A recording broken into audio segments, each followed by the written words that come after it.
우리에게 주시는 하나님의 말씀 보겠습니다. 사도행전 2장 42절에서 48절 말씀 함께 보겠습니다.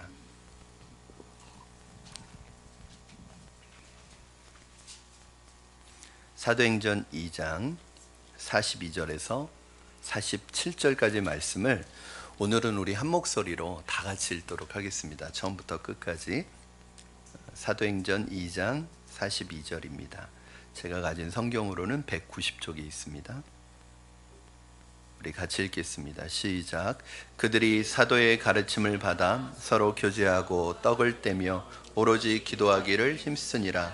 사람마다 두려워하는데 사도들로 말미암아 기사와 표적이 많이 나타나니 믿는 사람이 다 함께 있어 모든 물건을 서로 통용하고 또 재산과 소유를 팔아 각 사람의 필요를 따라 나눠주며 날마다 마음을 같이하여 성전에 모이기를 힘쓰고 집에서 떡을 떼며 기쁨과 순전한 마음으로 음식을 먹고 하나님을 찬미하며 또 온 백성에게 칭송을 받으니 주께서 구원받는 사람을 날마다 더하게 하시니라. 아멘. 이 땅에 존재하는 기관 또는 공동체 중에 가장 위대하고 가장 아름다운 기관을 만약에 꼽으라고 한다면, 공동체를 꼽으라고 한다면 저는 고민하지 않고 주저하지 않고 교회라고 말씀드릴 수 있습니다.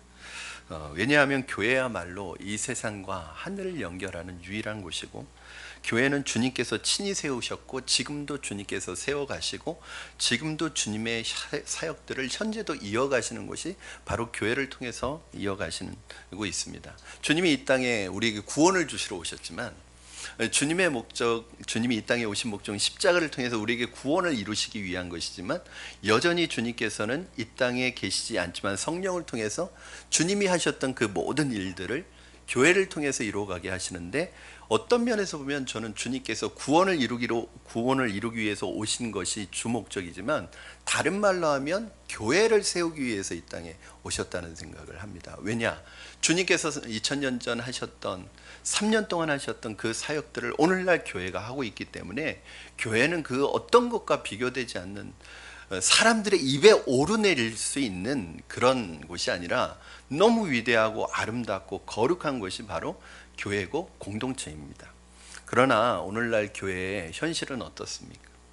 사람들은 교회라고 하면 어떤 이미지를 떠올릴까요? 제가 이 자리에서 구체적인 걸 다 얘기하지 않겠습니다. 왜냐하면 여러분도 알고 저도 알고 세상 사람들도 알고, 그래서 사람들에게 있어서 교회는 더 이상 가고 싶은 곳이 아닙니다. 어떻게 하면 트집을 잡아서 멀리 하고 싶은 곳이 교회가 되어버렸습니다. 그렇다고 할지라도 저는 한국 교회의 모든 교회가 다 뉴스에 등장하는 교회들 같다고 생각하지는 않습니다. 몇몇 대형 교회들의 치부가 워낙 방송을 통해 크게 부각되다 보니까 모든 교회가 다 그런 줄 알고 있지만, 그런 오해가 있다고 할지라도 여러분, 사실은 그런 오해가 있다는 걸 인정합니다. 그러나 그렇다고 할지라도 우리 교회는 아무런 책임이 없을까요? 우리는 다르다고 할 수 있을까요? 대형 교회들이야 오히려 대형 교회다 보니까 오히려 두드러진 것은 아닐까요? 작은 교회들은 오히려 작다 보니까 드러나지 않고 있는 것은 아닐까요?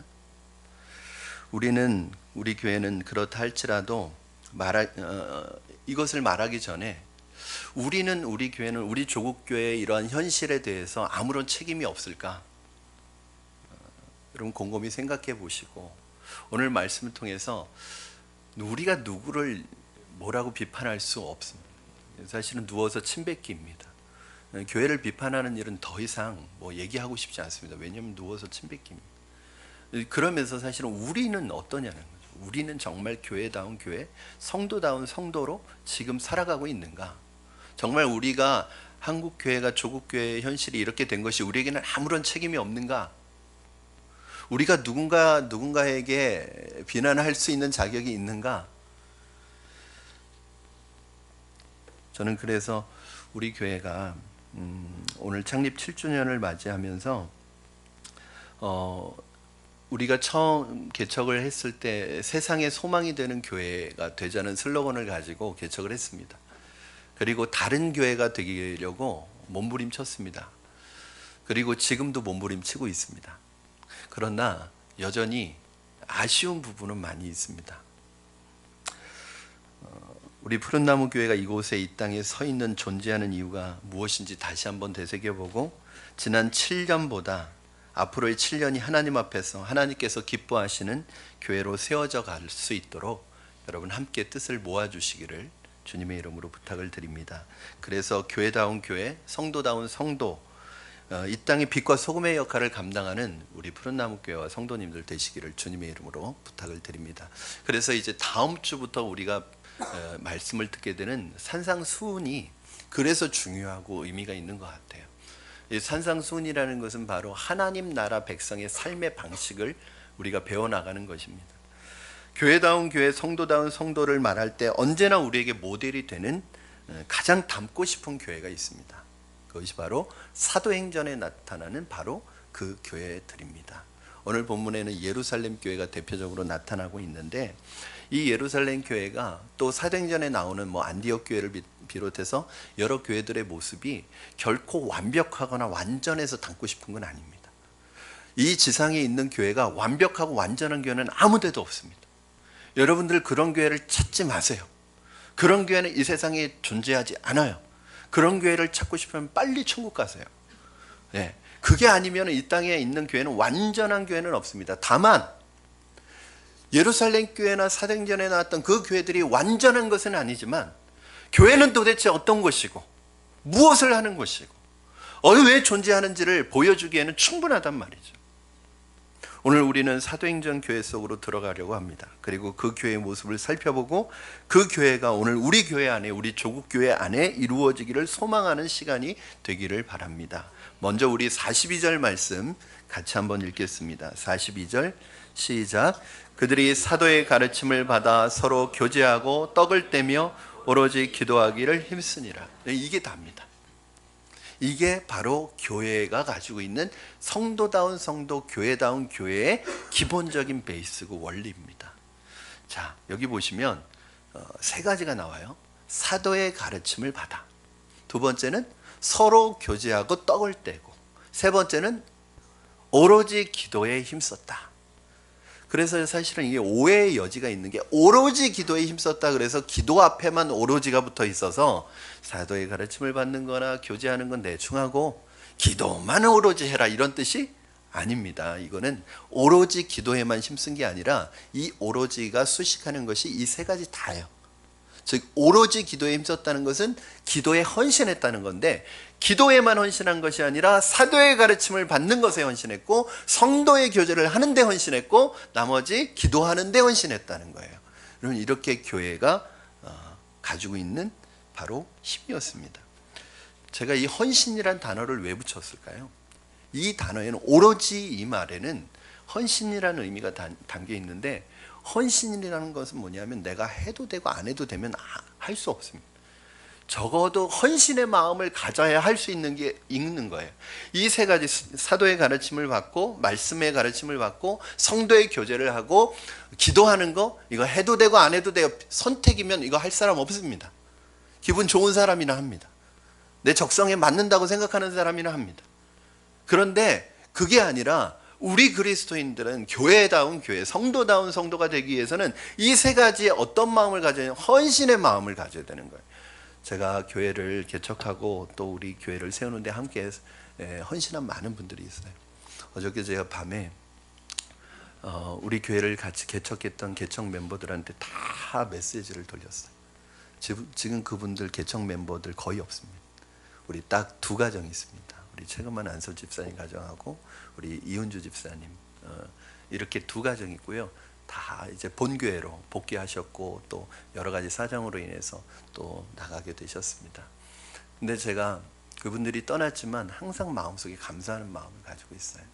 그분들이 그 개척 초기에 함께 기도해 주시고 함께 헌신해 주시고 함께 눈물 흘려 주시고 함께 땀 흘려 주지 않았다면 교회는 세워질 수가 없습니다. 그분들의 고마움이 있어서 제가 어저께 다 메시지를 돌리고 또 이렇게 답장을 받았습니다. 저는 여러분들의 그 헌신과 섬김이 있기 때문에 교회는 헌신에 의해서 세워지는 거예요. 그냥 해도 되고 안 해도 되면 누가 교회 하겠습니까? 제가 처음 개척을 나올 때 저희 모교회에서 그 제가 섬겼던 교회 담임 목사님이 어떻게 말씀하셨냐면 성도님들에게 광고를 했습니다. 예배 시간에 100명 정도 따라가라. 100명 정도 따라가라. 그리고 뒤에다가 신청서를 놨어요. 제가 그래도 그 교회에서 좀 인기가 있었던 부목사거든요. 안 믿으시는 것 같아요. 저는 100명이 뭐야, 그거보다 더 많이 따라올 줄 알았어요. 저희 가정 합해서 12명입니다. 12. 그때 이름을 썼던 분들을 보면은 저하고 별로 안 친한 분들이에요. 전혀 생각하지 못했던 분이. 제가 올 것이라고 생각했던 분은 하나도 안 왔어요. 전혀 저하고 별로 연관성이 없는 저희 교구도 아닌 분들이 오신 거예요. 아무리 목사님은 보내고 싶어도 이 교회를 세우는 거는 목사에게도 힘들지만 성도들에게도 개척교회를 세운다는 거, 이게 보통 힘든 일, 편안한 걸 벗어야 되니까.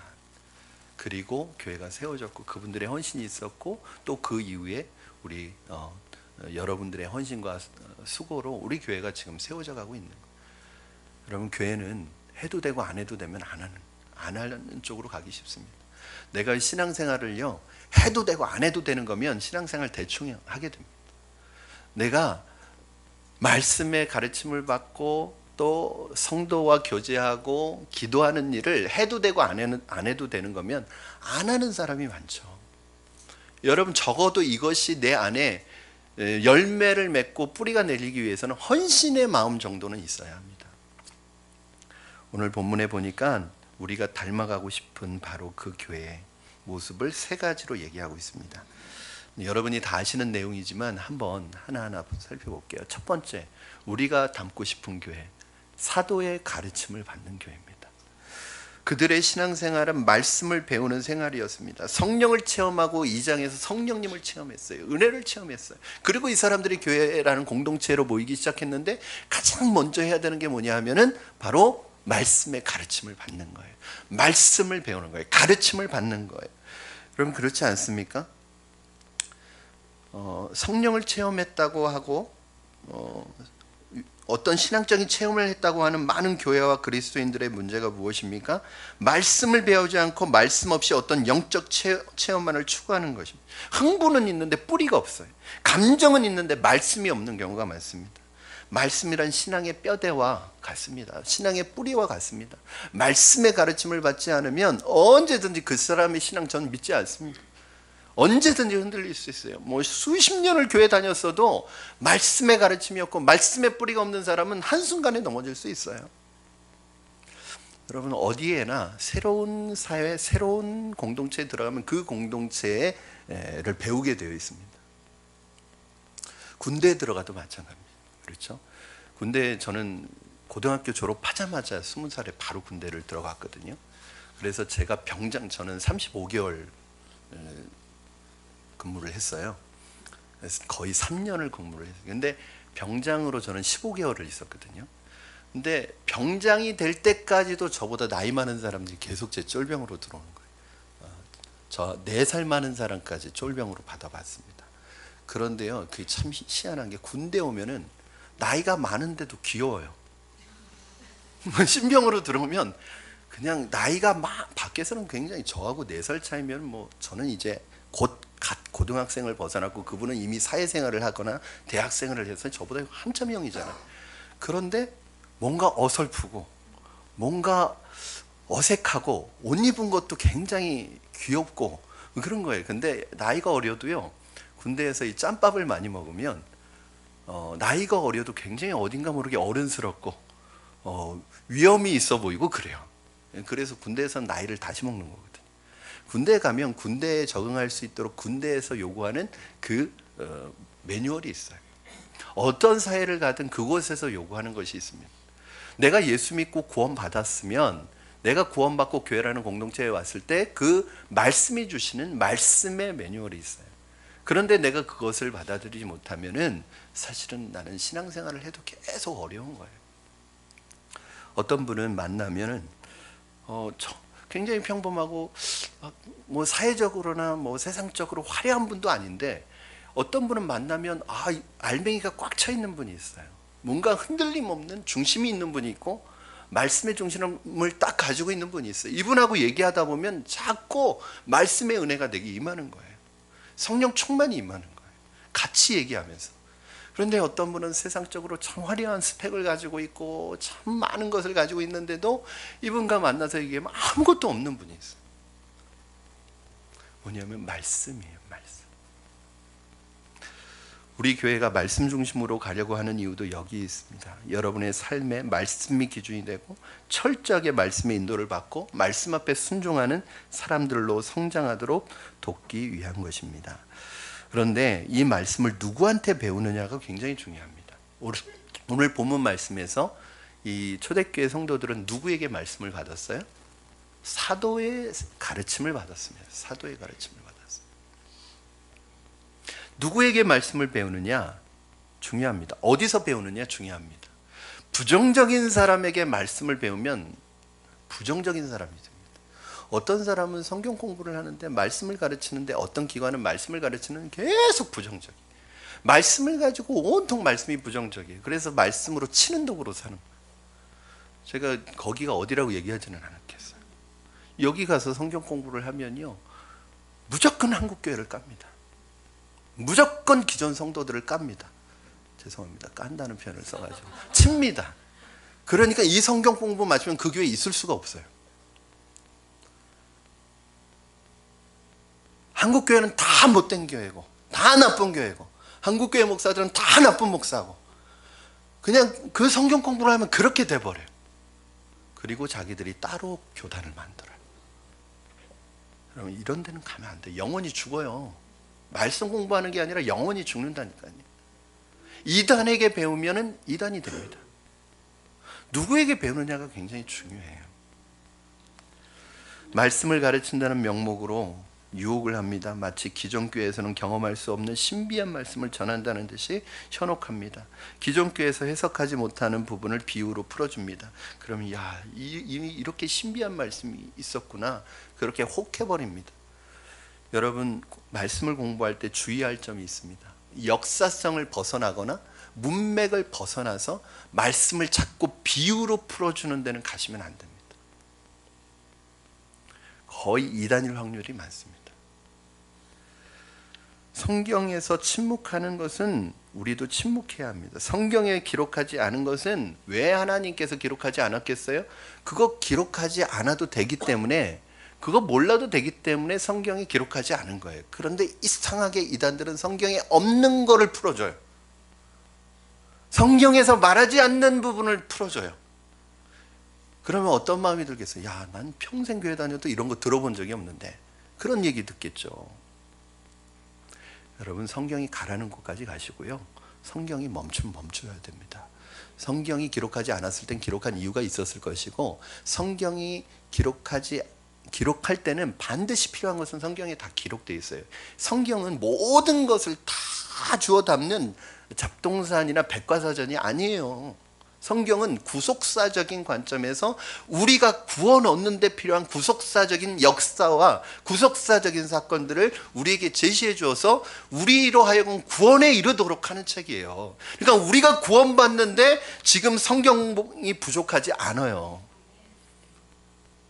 자꾸 우리는 어떻게 하냐면 이 성경을 접근할 때 호기심으로 접근해요. 호기심으로. 믿음의 대상으로 접근하는 게 아니고. 성경에 없는 것은 호기심으로 접근해도 알 수 없습니다. 그럼 분별할 줄 알아야 합니다. 저는 가능하면 사도의 가르침을 받아. 가능하면 가장 안전한 것은 뭐냐면 내가 섬기는 교회 목회자에게 말씀의 가르침을 받는 게 가장 안전합니다.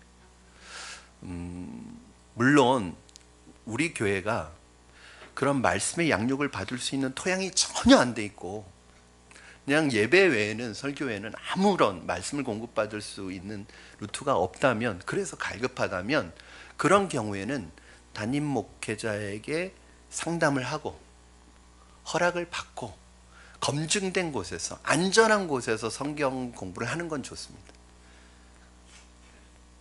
저는 우리 교회가 웬만한 교회, 뭐 큰 교회, 대형 교회 못지않게 이 양육, 말씀의 양육 커리큘럼은 잘 돼 있다고 생각해요. 왜 그러냐면 제가 교회를 개척할 때 제 마음속에 가졌던 마음이 있습니다. 왜 교회는 이런 양육이 없을까? 저는 신앙생활 하는데, 제가 신앙생활 했던 교회는 아무것도 없었어요. 그냥 자꾸 갈급하고 저 혼자 책 찾아서 보고, 전도사님에게 물어봐도 자꾸 안 가르쳐주고, 왜 자꾸 그런 거 묻냐고 그러고, 그러니까 혼자 책 찾아서 공부하다가 혼자 갈급함을 채워나가는데 너무 답답한 거예요. 그래서 제가 목회를 하면서는 그런 생각을 했어요. 우리 교회, 내가 목회하는 교회는 정말 말씀의 이 커리큘럼을 잘 준비해서 초신자가 들어와서 말씀의 단계를 받아서 차근차근 겸손하게 하나님의 말씀을 배워나가면 성숙한 그리스도인이 되는 그런 과정을 저는 만들고 싶었어요. 근데 그것이 뭐 제가 만든다고 만들어지는 것도 아니에요. 어쨌든 그렇게 하고 싶어서 제가 그렇게 하고 있기 때문에, 여러분 기본적으로 우리 교회에서 차근차근 말씀을 밟아나가면 저는 뭐 어디에 내어놓아도 흔들림이 없을 것이라고 생각합니다. 그런데 우리 교회도 없는 게 있을 수 있어요. 그런 경우에는 여러분 몰래 가서 공부하고 오지 마시고 저한테 와서 상담을 받으신 후에 제가 안전하고 검증된 곳, 또 탁월한 곳으로 소개해 드릴게요. 그래서 가서 공부하고 오시고 은혜 받고 오시면 그게 좋은 거예요. 가장 좋은 성경 공부는요, 은혜 받고 교회를 잘 섬기는 거예요. 은혜 받고 교회 나오는 게 아니라. 그러니까 나쁜 성경 공부는요, 은혜 받으면 그 교회 나오게 만들어요. 교회에 아무리 오래 다녀도 그 사람 안에 말씀에 대한 가르침과 깨달음이 없으면 모든 종교적인 행위는 다 흉내낼 수 있습니다. 그러나 그 사람이 변하지는 않습니다. 저는 여러분 모두가 말씀을 배우고 훈련하는 일에 게으르지 않기를 바랍니다. 말씀을 들으려는 열정이 있기를 바랍니다. 말씀을 배우고 익히지 않는다면 우리가 꿈꾸는 교회를 만들어 갈 수 없습니다. 여러분 그렇잖아요. 우리가 꿈꾸는 교회, 닮고 싶은 교회를 만들어 가야 되는데, 그런 교회를 만들어 가기 위해서는 뭐가 있어야 되냐면 내가 말씀의 가르침이 있어야 돼요. 너희는 이 세대를 본받지 말고 하나님의 선하시고 마음을 새롭게 함으로 변화를 받아 하나님의 선하시고 기뻐하시고 온전하신 뜻이 무엇인지 분별을 하라. 이 세대를 본받지 않으려고 노력한다고 본받지 않는 게 아니에요. 우리는 이 시대에 살고 있기 때문에 이 시대의 사람이 될 수밖에 없어요. 그런데 이 시대를 본받지 않을 수 있는 비결이 뭐예요? 하나님의 선하시고 온전하시고 기뻐하시는 뜻이 무엇인지 알면 이 시대를 본받지 않을 수 있어요. 교회를 세워가는 데도 마찬가지예요. 하나님이 교회를 향한 뜻, 하나님이 어떤 교회를 향한 뜻을 가지고 계신지를 우리가 말씀을 통해서 가르침을 받지 않으면 나중에 교회 리더가 되면 내 생각대로, 내 고집대로 내가 원하는 교회를 만들려고 한다니까요. 목회자도 똑같아요. 교회를 자기 왕국인 것처럼, 자기 것인 것처럼 만들려고 하고, 평신도 지도자들도 어떤 것이 교회인지, 교회가 꿈꾸는, 성경이 꿈꾸는 성경적인 교회인지를 공부하지 않으면 나중에 다 자기 생각으로, 인간적인 마음으로 교회를 막 들쑤셔 놓는단 말이에요. 교회를 주물른단 말이에요. 그래서 배워야 해요. 사랑하는 여러분, 교회 공동체에 들어오셨다면 배우는 것을 멈추지 마시기 바랍니다. 배우는 것을 스톱하지 마시기 바라고 포기하지 마시기 바랍니다. 저는 늘 말씀드리는 게 있습니다. 교회 안에서 배우든지 가르치든지 둘 중에 하나는 하십시오. 그게 여러분에게 유익이 되는데, 저는 가능하다면 가르치는 것이 훨씬 유익합니다. 왜냐하면 배우는 건 내가 몰라도 배울 수 있지만 가르치는 건 모르면 못 가르칩니다. 훨씬 더 나에게 유익이 있어요. 그런데 이거는 안 됩니다. 안 배우고 가르치겠다, 그거는 안 됩니다. 저는 우리 교회에 오시는 모든 분들은 다 가르침을 받습니다. 새로 배웁니다. 뭐 새로 배운다고 해서 새로운 걸 배우는 게 아니라 우리 교회가 가지고 있는 비전과 목회자의 비전을 공유하기 위해서 우리 지금 권사님 한 분도 우리 확신반에서 공부하고 계세요. 사실은 이게 기분 나쁘실 수도 있잖아요. 내가 그 신앙생활 한 게 몇 년인데 이제 기본 양육과정에 와서 아니에요. 저는 말씀 앞에서 늘 겸손해야 된다고 생각해요. 우리 교회 기본 양육과정 새가족반은 초신자반이 아니에요. 새가족반이에요. 새로 가족이 돼서 배우는 거예요. 그리고 저는 가장 중요한 과정이라고 생각해요. 제가 새가족반 확신반을 7년 동안 한 번도 남에게 안 맡긴 이유가 있어요. 왜냐하면 이것은 우리 교회의 가장 중요한 과정이라고 생각하기 때문에 그렇습니다. 저는 지금도 이미 이 과정을 수료하셨더라도 언제든지 내 안에 복음이 약화되고 복음의 감격과 기쁨을 잃어버린 분이라면 언제든지 와서 다시 들으셔도 좋다고 생각해요. 사랑하는 여러분, 가르침을 받고 말씀의 배움을 받는 것에 멈추지 마시고 여러분 열정을 쏟아주시기를 바랍니다. 그래야 교회다운 교회, 성도다운 성도가 될 수 있습니다.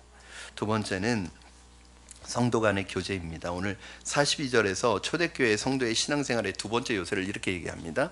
사도의 가르침을 받아. 그 다음에 두 번째는 서로 교제하며 떡을 떼요. 교제하고 떡을 떼었어요. 말씀은 하나님과 인간의 관계를 연결해 줍니다. 세워줍니다.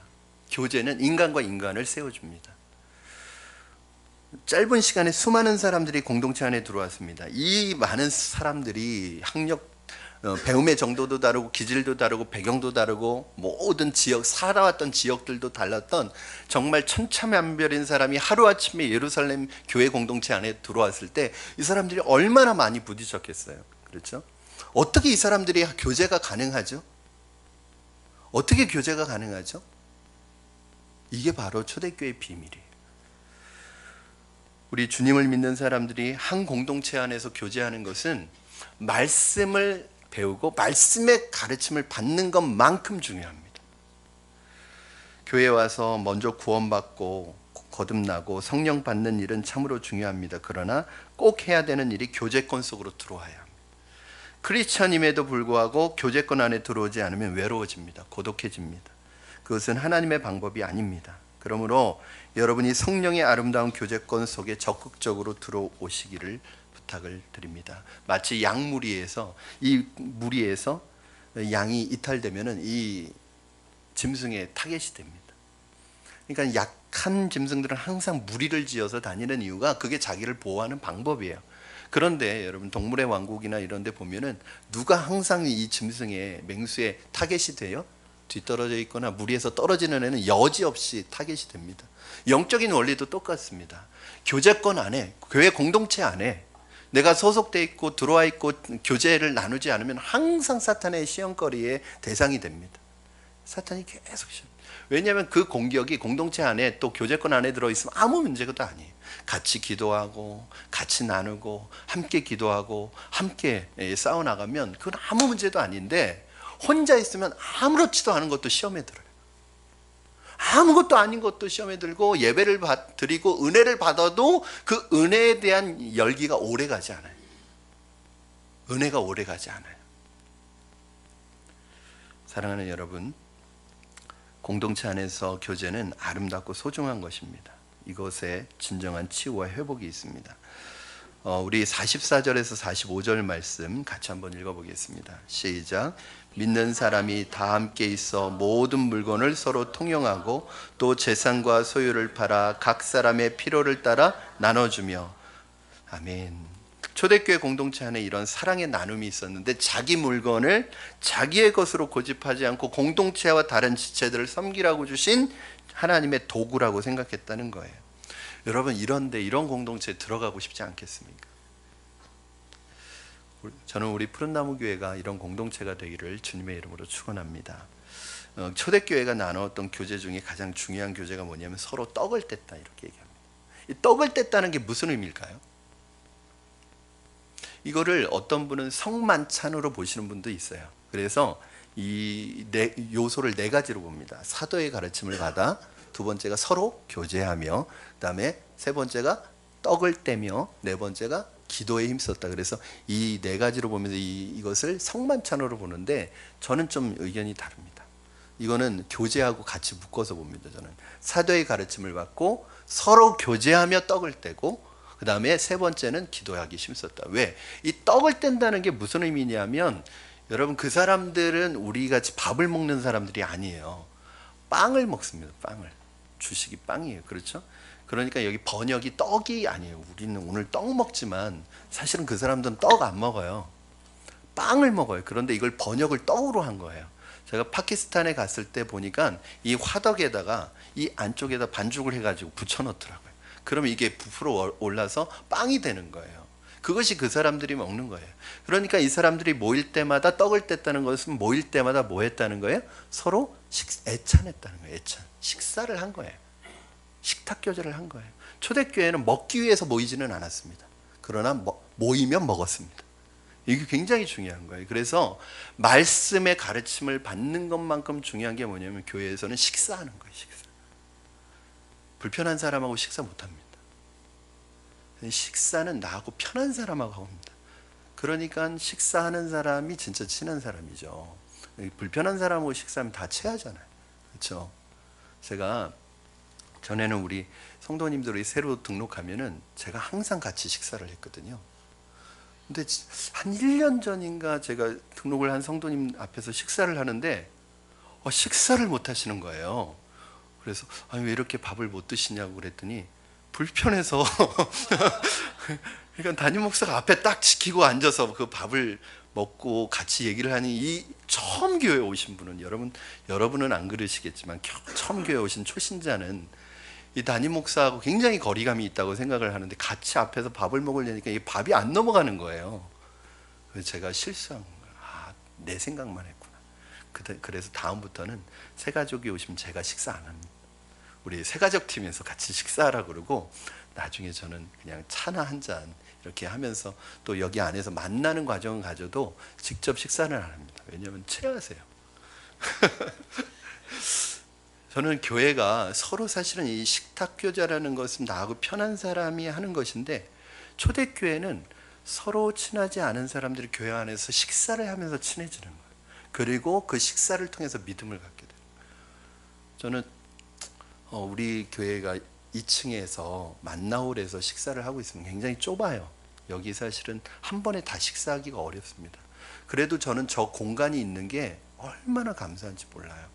저 공간이 없을 때를 생각하면 그때는요 점심시간 되면 우리 성도님들이 다 방황을 했어요. 이 주변에서 어디 먹을 때가 그것도 한두 번이지 매번 어디에 사 먹기도 어렵고 그러니까 점심시간만 되면 방황들을 하시는 거예요. 그런데 저기가 비록 좁고 작아도 그리고 여러 가지 불편해도 그래도 저 복잡한 데서 앉아서 마주 앉아서 조금이라도 식사를 하면 친해지는 거예요.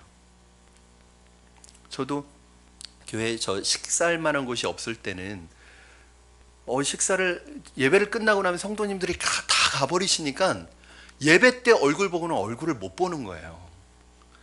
이 교회가 식사가 얼마나 중요한가.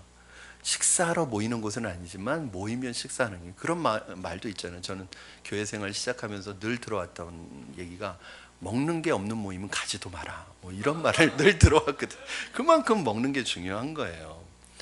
저는 지난 2주 동안에 참 감사했던 것은 우리 교회 남자 집사님들이 처음으로 식사 당번을 하셨어요. 그렇죠? 교회가 창립된 이래로 너무 늦었어요. 진작 했어야 되는데 근데 우리 집사님들이 저는 마음이 걱정이 됐어요. 잘할 수 있을까? 또 안 나오시는 건 아닐까? 근데 나오셔서 죄송합니다. 여자 집사님들보다 훨씬 더 잘하셨어요. 너무너무 맛있게 훨씬 더 잘하셔서 너무 저는 우리 성도님 한 분이 그런 말씀을 하셨어요. 우리 목사님 제가 식사 당번을 하고 나서 너무 감격스러웠대요. 너무 감사했대요. 무슨 말인가 들어봤더니 내가 청년부 때 봉사한 이래로 처음 봉사를 해봤대요. 여러분 그런 거예요. 그 청년부 때 생각이 나서 감격스러웠다는 거예요.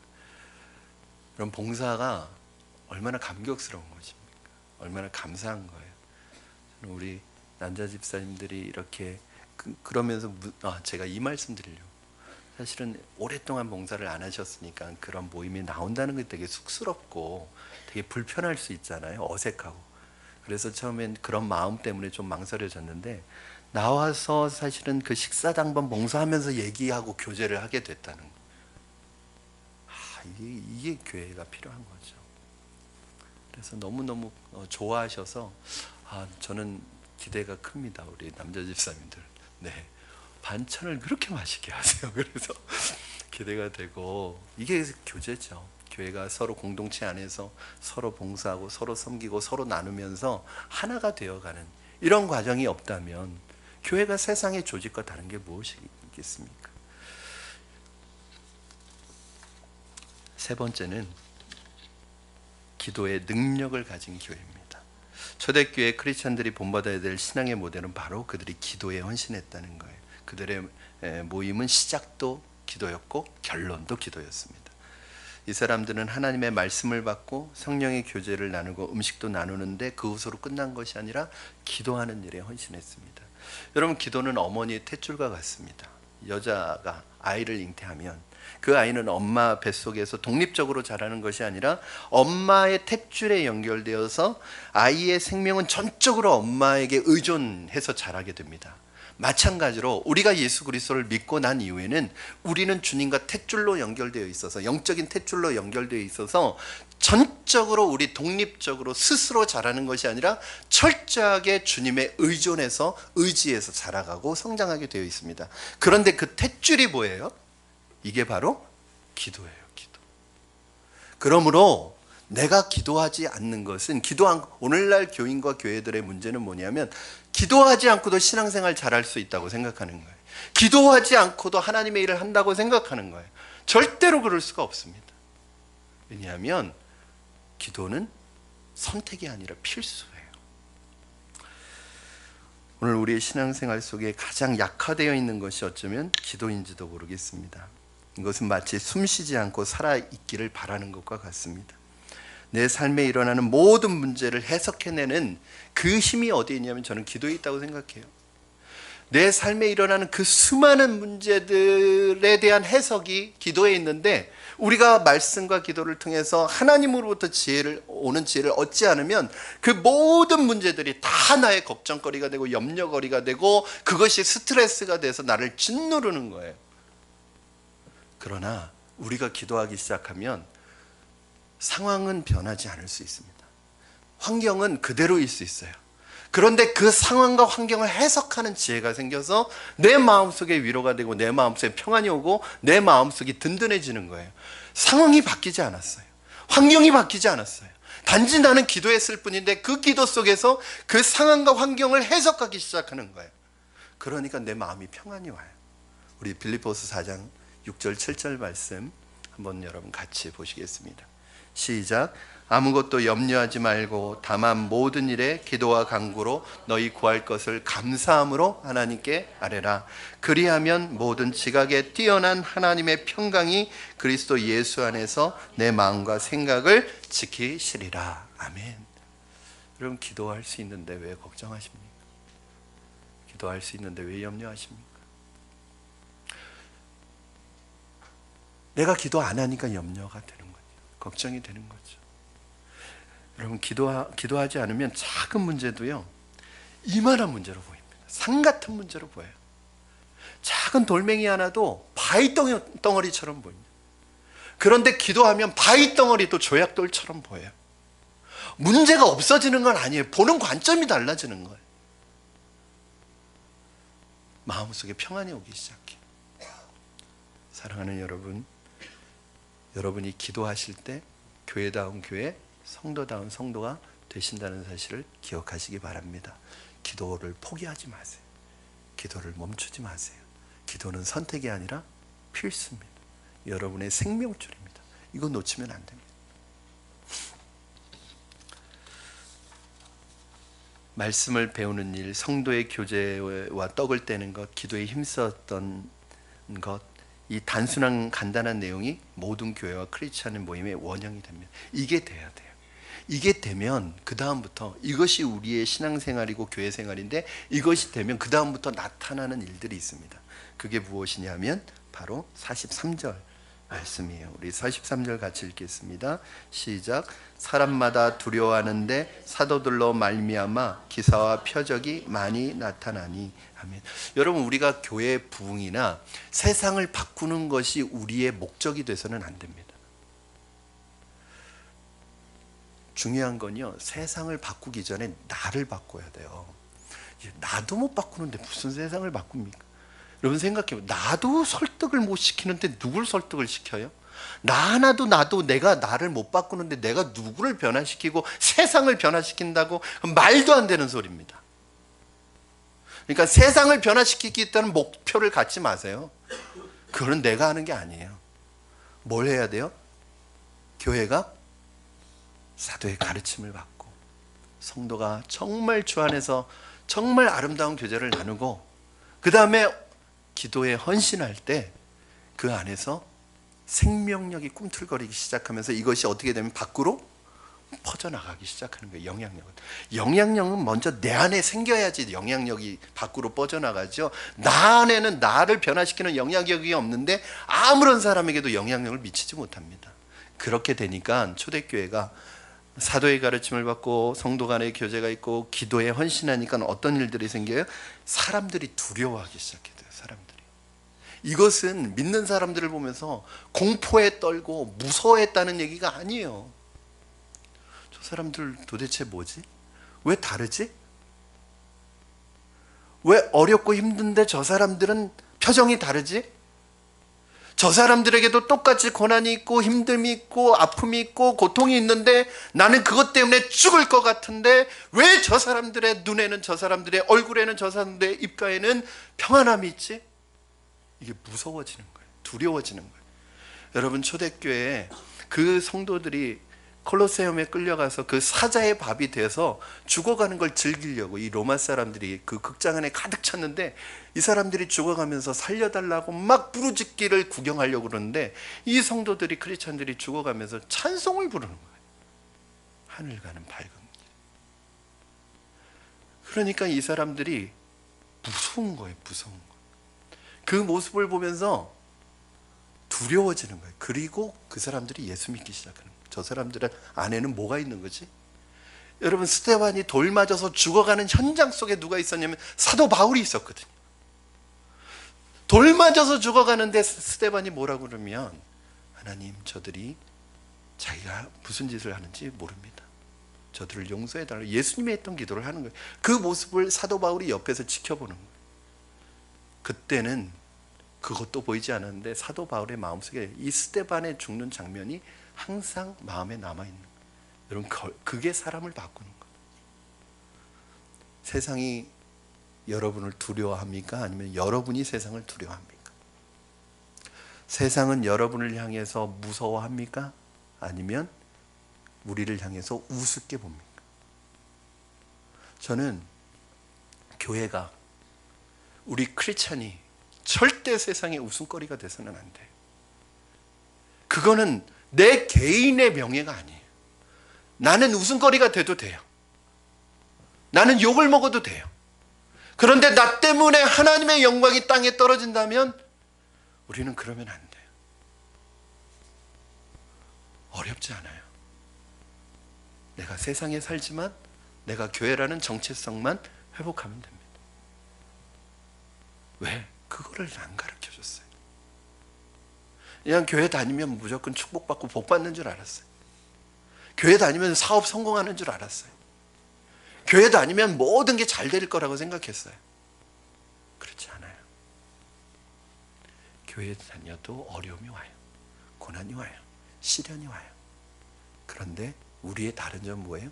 그 시련이 와도, 고난이 와도, 어려움이 와도 세상을 이기는 승리는 이것이니 우리의 믿음입니다. 믿음으로 일어나는 거죠. 믿음으로 극복하는 거죠. 그것이 두려운 거예요. 세상 사람들. 근데 세상 사람들이 언제 우리를 우습게 봐요? 너희도 별 수 없구나. 너희도 똑같구나. 물질 앞에선, 힘 앞에선, 권력 앞에선 너희나 나나 뭐 똑같구나. 우스운 거죠. 똑같은데 뭐하러 시간 버리고 돈 버리면서 교회 가?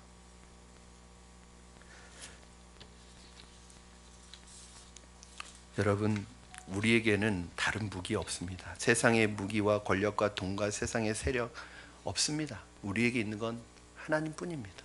하나님의 능력뿐입니다. 성령뿐입니다. 그러나 이것이 우리의 능력인 줄로 믿습니다.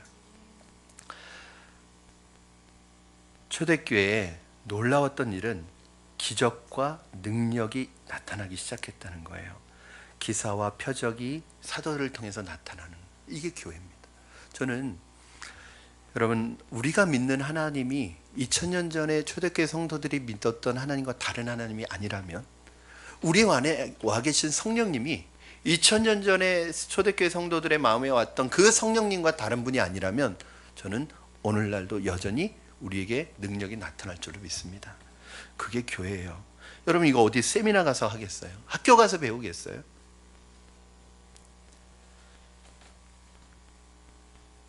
내가 가정에 어려움이 가정이 깨질 위기가 왔을 때 하나님의 말씀을 듣고 하나님 말씀의 가르침을 받고 그것을 극복하는 것.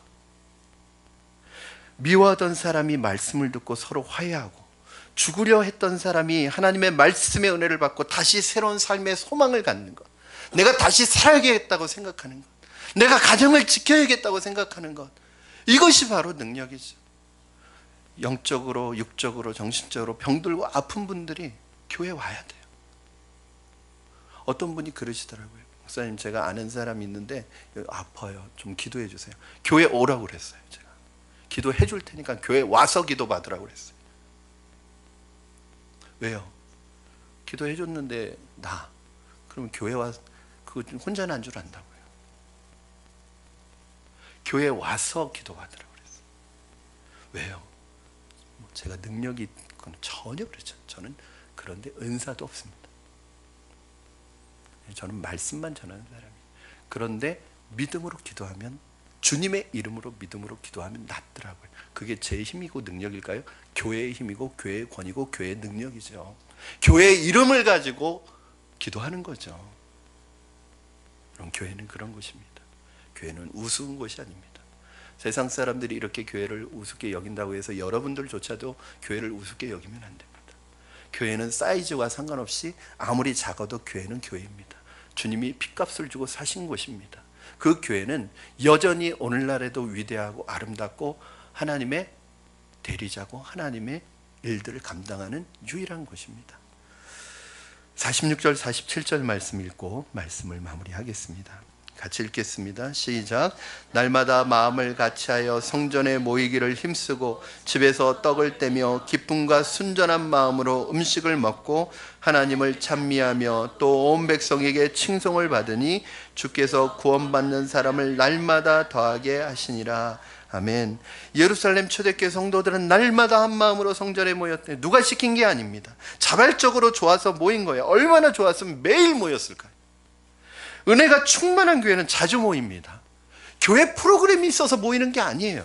그냥 은혜 받으니까 말씀으로 예배로 은혜 받는 모습, 지체들이 자꾸 보고 싶어지고 만나고 싶어지고, 만나서 수모임하면 헤어질 줄 모르고 의무감으로 억지로 모이는 게 아니라 좋아서 모인 성도들이 함께 기도하고 나누다 보니까 헤어지기 싫고 집에 가기 싫고. 여러분 그런 적 없었습니까? 저는 집에 가기가 싫더라고요. 그리고 저는 그 1시간 반 거리가 되는 그 교회인데 매일 가고 싶더라고요. 만나고 싶고 보고 싶고, 내가 이번 주에 체험한 간증 나누고 싶고, 얼굴이 자꾸 생각나고, 모이면 그것이 아까워서 가기 싫고. 함께 모여 기도하고 말씀을 배우고 서로 사랑할 때 그곳에 하나님의 임재가 있기 때문에 그렇습니다. 사람들이 하나님을 만나고 성도들과 만나 사랑의 교제를 나누면서 얼굴색이 달라집니다. 인상이 바뀝니다. 얼굴에 행복이라고 써 있습니다. 예배 드리는 것도 즐겁고 봉사하고 섬기는 것도 즐겁습니다. 그러니 이런 공동체에 누가 들어오고 싶지 않겠어요? 이번 주에 우리 수요 예배를 지금 2번 드렸는데 여러분 수요 예배 부흥이 일어났어요. 한 20명이 나왔어요. 오전에. 저녁에 제가 수요예배 저녁 예배 드릴 때 순장 모임 없으면 한 명 놓고 설교하고 두 분 놓고 설교하고 그랬는데 수요예배 그렇게 많이 나오세요. 그리고 끝나고 나서도 뭐 밥 먹고 헤어질 줄을 모르는 거예요. 좋아가지고. 어떤 분은 그럴 수 있어요. 또 나와요 교회? 매일 나와요 교회? 누가 시켜서 그런 게 아니에요. 벌써 교회 매일 나와요? 그 마음이 벌써 매일 나오고 싶어야죠. 또 가고 싶어야죠. 교회는 일주일에 한 번 가는 곳이야, 그렇게 생각하시면 안 됩니다. 이 말씀의 은혜가 있고 교제가 있으니까요, 파주에서 오잖아요. 파주에서. 그날 송도에서 오잖아요. 인천 제일 끝쪽에 있는 송도에서 오잖아요. 여러분 먼 게 아무런 문제가 되지 않더라고요. 오고 싶으니까. 47절 하나님을 찬미하며 온 백성에게 칭송을 받으니 주께서 구원받는 사람을 날마다 더하게 하시니라. 가장 좋은 전도 방법은 무엇인 줄 아세요? 교회가 성도가 세상으로부터 칭찬받으면 됩니다. 교회 건물 멋있다고 칭찬받는 것이 아니라, 시설이 좋다고 칭찬받는 것이 아니라, 우리 안에 사랑과 교제와 예배와 섬김과 나눔의 모습을 보면서 그들도 함께 이 공동체에 들어오고 싶은 마음이 생기는 것입니다. 전도? 왜 전도를 아까 거기에 가르침을 받고 교제하고 기도하는 것에 넣지 않았는지 아세요? 그것만 되면 전도는 저절로 돼요. 저절로. 전도를 가장 가로막는 건 뭐예요? 교회가 욕먹으면 됩니다. 교회가 욕먹기 시작하고 성도가 욕먹기 시작하면 전도 안 돼요. 오늘 한국 교회 문제는 뭐냐면, 왜 전도가 안 돼요? 욕먹어서 그래요. 욕먹어서.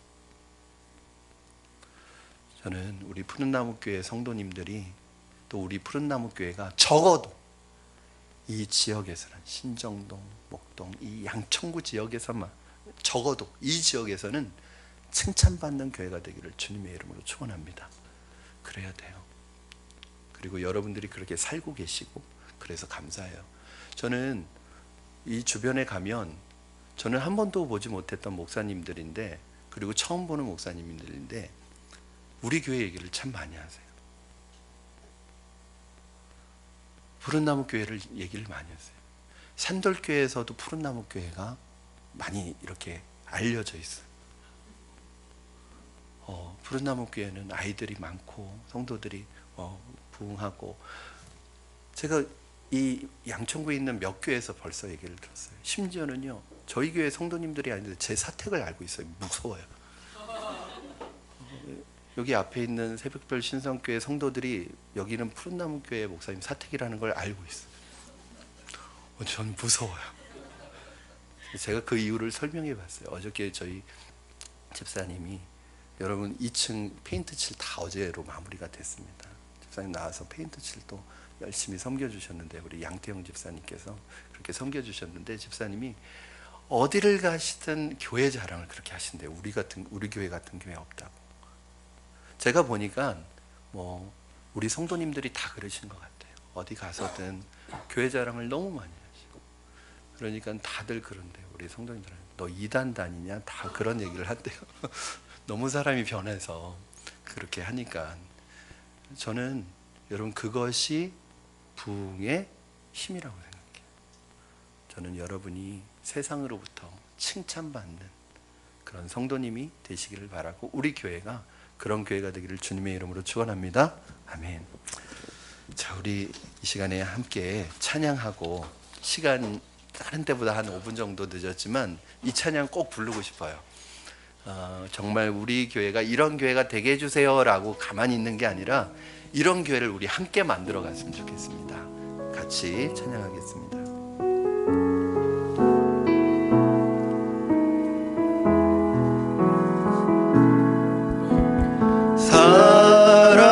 사랑이 넘치기보다 사랑이 넘치는 교회, 섬김을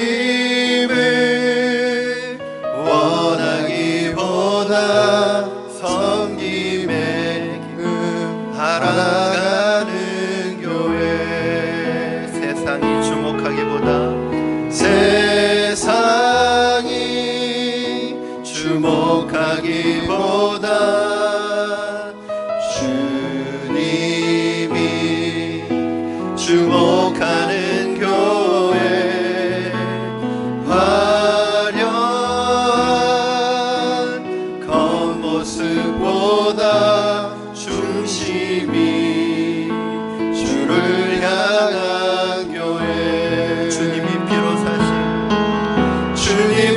피로 사신 아름다운 교회, 서로를 사랑함으로 하나 되는 교회.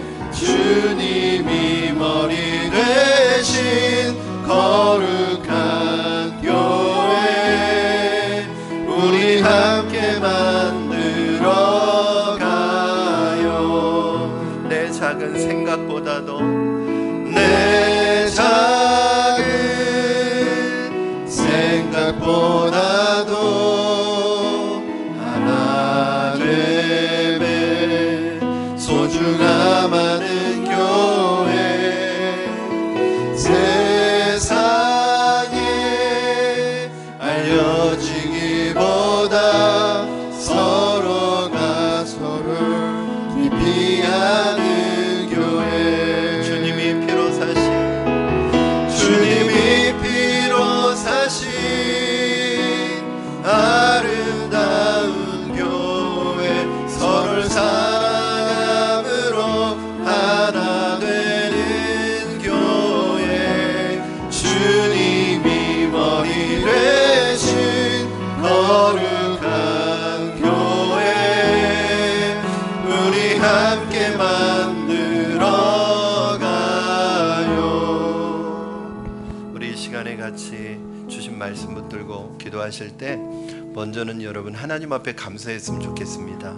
우리 푸른나무 교회가 하나님 여기까지 오기까지 하나님의 은혜가 없었다면 하나님 건강하게 세워질 수 없었는데 하나님의 은혜로 여기까지 왔습니다. 감사합니다. 또 귀한 성도님들 함께 동역자로 붙여주셔서 건강한 교회를 세워가는 이 일에 같이 협력하게 해주시고 헌신하게 해주신 것 감사합니다. 하나님, 우리 푸른나무 교회가 지나온 7년의 시간뿐만 아니라 앞으로의 시간 속에서 하나님 앞에 더 아름답게 귀하게 쓰임받는 교회가 되게 하여 주시옵소서. 우리 교회에 속한 모든 성도님들 사도의 가르침을 받고 교제하며 서로 떡을 떼고 기도하는 일에 헌신하는 성도다운 성도, 교회다운 교회가 될 수 있게 하여 주시옵소서. 우리 같이 합심하여 기도하겠습니다.